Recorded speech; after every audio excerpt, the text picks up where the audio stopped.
was about 7 o'clock at night, and I was kind of pacing around the house getting ready because I was supposed to be induced the next day.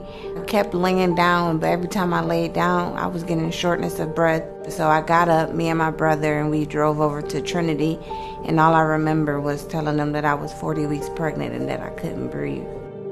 When she first came in the front door of the emergency room, really short of breath, struggling. Heart rate in 180s to 200s, and I could tell she wasn't doing too good. We knew that she's very seriously sick. Something really bad's going on, and if we don't act fast, we're gonna lose both. The team came together, ran her down to the labor unit, got her into the OR right away, and delivered her. Now baby's out, and we just had to focus on mommy to make sure she was gonna do well.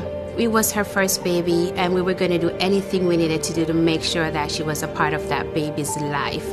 She did go into PEA twice during the C-section. Immediately brought her back up to our CVICU. At that point, the doctors decided that the best option for her would be to put her on ECMO to safely transfer her to Largo. At that point, Dr. Cordero from Largo Medical Center said that he was willing to drive down and do the surgery there at Trinity to stabilize her. Trinity Medical Center pinpointed exactly what was wrong with my daughter and got her where she needs to be, and referred me to one of the best surgeons here in the state of Florida. So I'm really thankful for them. I jumped in the car with my physician assistant and we drove to Trinity. As we got over there, we found this lady already in the operating room. We were able to put her on a temporary machine that pumps the blood and oxygenates the blood for her heart and for her lungs. After we did that procedure, we have the challenge to transfer her from Trinity to Largo Medical Center. I was informed that Medical Center of Trinity had a patient that was on ECMO and was intubated and needed to be transported to Largo Med. When she arrived from Trinity, she came right to the cardiovascular ICU. She was on multiple medications, multiple devices keeping her alive. We waited for a week or so to see if the heart would get any better. When we make that decision that, she would not recover, we approve her for implantation of a more permanent device. They brought me in for a consult and they explained the procedure to me. The ventricular assist device will support her failing heart for years and years and years, so with a much better quality of life. She pulled through.